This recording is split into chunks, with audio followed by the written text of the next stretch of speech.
दूते अवदे पुरे पठे बहु जाही। आनहि नृप दशरथ ही बुलाई। मोदे तेरा वो कहे भले ही कृपाला। पठहे दूत बोलते ही काला। जाकर अयोध्या को दूत भेजो जो राजा दशरथ को बुला लावे। राजा ने प्रसन्न होकर कहा, हे कृपालु, बहुत अच्छा। और उसी समय दूतों को बुलाकर भेज दिया। बहोरे महाजन सकले बुलाए। आए सब इन सादर सिर नाए। हाट बाट मंदिर सोरे बासा। नगर संवारहूँ चारी हूँ पासा। फिर सब महाजनों को बुलाया और सबने आकर राजा को आदर पूर्वक सिर नवाया। राजा ने कहा, बाजार, रास्ते, घर, देवालय और सारे नगर को चारों ओर से सजाओ। हर्ष चले निज निज गृह आए। पूरे परिचारक बोले पठाए। रचहूँ विचित्र बेतानो बनाई। सिरे धरे बचन चले सचुपाई। महाजन प्रसन्न होकर चले और अपने अपने घर आए। फिर राजा ने नौकरों को बुला भेजा और उन्हें आज्ञा दी कि विचित्र मंडप सजाकर तैयार करो। यह सुनकर वे सब राजाओं के वचन सिर पर धर करके और सुख पाकर चले। पटही बोले गुनी तिन नाना। जे बेतन विधि कुशल सुजाना। विदही बांधे तिन कीने अरंबा। बिरचे कन के कदल के खंबा। उन्होंने अनेक कारीगरों को बुला भेजा जो मंडप बनाने में कुशल और चतुर थे। उन्होंने ब्रह्मा की वंदना करके कार्य आरंभ किया और पहले सोने के केले के खंबे बनाए। हरे तो मनई के पत्र फल पदम राग के फूल। रचना देखो विचित्र अति मनो बिरंच करे भूल। सियापति रामचंद्र जी की जय। पवन सुत हनुमान जी की जय। हरी हरी मणियों, पन्ने के पत्ते और फल बनाए तथा पद्म राग मणियों के मणिक के फूल बनाए। मंडप की अत्यंत विचित्र रचना देखकर ब्रह्मा का मन भी भूल गया। बेन हरित मन में सब कीने। सरल सा परब पर ही नहीं चीने। कनक कलेत आही बेले बनाई। लखे नहीं पर ही सपरन सुहाई। बांस सब हरी हरी मणियों के पन्ने के सीधे और गांठों में युक्त ऐसे बनाए जो पहचाने नहीं जाते कि मणियों के हैं या साधारण हैं। सोने की सुंदर नाग बेले पान की लता बनाई जो पत्तों सहित ऐसी भली मालूम हो रही थी कि पहचानी नहीं जाती। तेई के रचे पचे बंद बनाए। बिच बिच मुकुता धाम सुहाए। माने के मर कते कुल से पिरोजा। चीरे कोरी पचे रचे सरोजा। उसी नागबेल की रचकर और पच्ची कारी करके बंधन बांधने की रस्सी बनाए। बीच बीच में मोतियों की सुंदर झालरें हैं। मणिक, पन्ने, हीरे और फिरोजे इन रत्नों को चीर कर, कोर कर और पच्ची कारी करके इनके लाल, हरे, सफेद और फिरोजी रंग के कमल बनाए। किए भृंग बहु रंग विहंगा। गुंजहि कूजहि पवन प्रसंगा। सुरह प्रतीत खंबन गढ़ काड़ी। मंगल द्रव्य लिए सब ठाणी। भौरे और बहुत रंगों के पक्षी बनाए जो हवा के सहारे गूंजते और कूजते हैं। खंभों पर देवताओं की मूर्तियां गढ़कर निकाली, जो समंगल द्रव्य लिए खड़ी थी। चौके भाते अनेक पुराई, सिंदूर मन में सहज सुहाई। गज मुक्तों के सहज ही सुहावने अनेकों तरह के चौक पुराए। सौरभ पल्लव सुभग सुटे, किए नील मणिकोर। रामा किए नील मणिकोर। हेमे बौर मरकत घवर, लसत पाटु में डोर। सियापति रामचंद्र जी की जय, पवन सुते हनुमान जी की जय।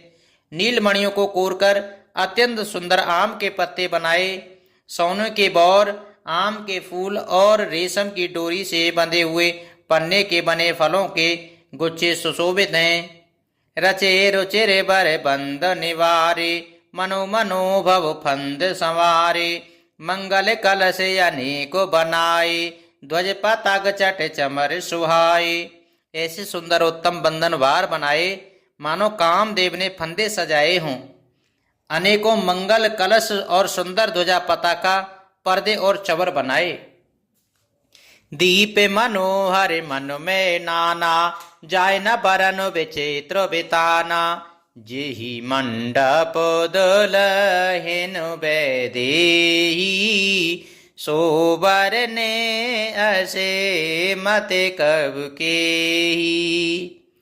जिसमें मणियों के अनेकों सुंदर दीपक हैं, उस विचित्र मंडप का तो वर्णन ही नहीं किया जा सकता। जिस मंडप में श्री जानकी जी दुल्हन होंगी, किस कवि की ऐसी बुद्धि है जो उसका वर्णन कर सके। दुलहु राम रूपे गुण सागर, शोभितनु त्यों लोके उजागर। जनके भवन के शोभा जैसी, ग्रह ग्रह परतिपुर देखहि तैसी। जिस मंडप में रूप और गुणों के समुद्र श्री रामचंद्र जी दूल्हे होंगे, वह मंडप तीनों लोकों में प्रसिद्ध होना ही चाहिए। जनक जी की महल की जैसी शोभा है, वैसी ही शोभा नगर के प्रत्येक घर की दिखाई देती है। जेहि ते होते तेहि समय है निहारी, तेहि लागु लगहि भवन 10 चारी। जो संपदा नीच गृह सोहा, शोभे लोके सोरे नायक मोहा। उस समय जिसने तिरहु को देखा, उसे 14 भुवन तुच्छ जान पड़े। जनकपुर में नीच के घर भी उस समय जो संपदा सुशोभित थी, उसे देखकर इंद्र भी मोहित हो गया था। बसई नगर जेहि लक्ष्य करे, कपट नाग बर वेश। तीपुर के शोभा कहत, सकुच सादर शेष। सियापति रामचंद्र जी की जय, पवन सुते हनुमान जी की जय।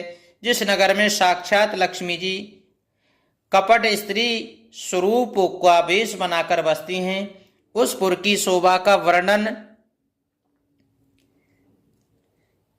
करने में सरस्वती और शेष भी सच्चा जाते हैं। पहुँचे दूत रामपुर पावन, हर से नगरे बेलो के सुहावन। भूपे द्वार तिन खबर जनाई, दशरथ नृप सुन लिए बुलाई। जनक जी के दूत श्री रामचंद्र जी की पवित्र पुरी अयोध्या पहुंचे। सुंदर नगर देखकर वे हर्षित हुए। राजद्वार पर जाकर उन्होंने खबर भेजी।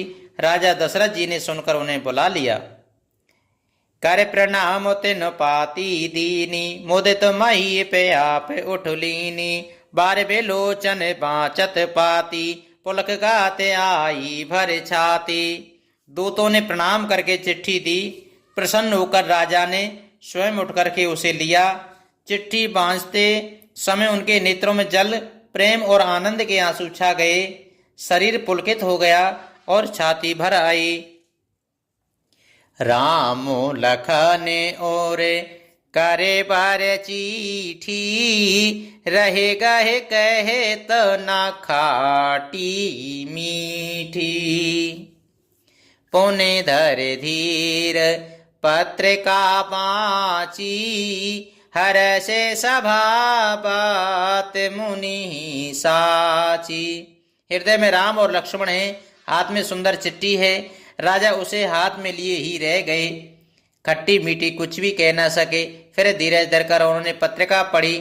सारी सभा सच्ची बात सुनकर हर्षित हो गई। खेलत रहे तहाँ सुधि पाई, आए भरत सहित हित भाई। पूछते अति स्नेह सकुचाई, बात कहाँ ते पाती आई।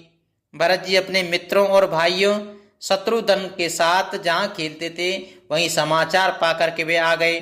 बहुत प्रेम से सकुचाते हुए पूछते हैं, पिताजी चिट्ठी कहाँ से आई है? कि कुशल प्राण प्रिय वंद दो, अय कय के देश। सुन सनेह साने वचन, बाची बौर नरेश। सियापति रामचंद्र जी की जय, पवन सुत हनुमान जी की जय। हमारे प्राणों से प्यारे दोनों भाई कई कुशल तो हैं, और वे किस देश में हैं? स्नेह से सने से ये वचन सुनकर राजा ने फिर से चिट्ठी पढ़ी। मंगल भवन अमंगल हारी, द्रवहु सुदशरथ अजिरु बिहारी। दीन दयालु बिरज सम भारी, हरहु नाथ मम संकट भारी।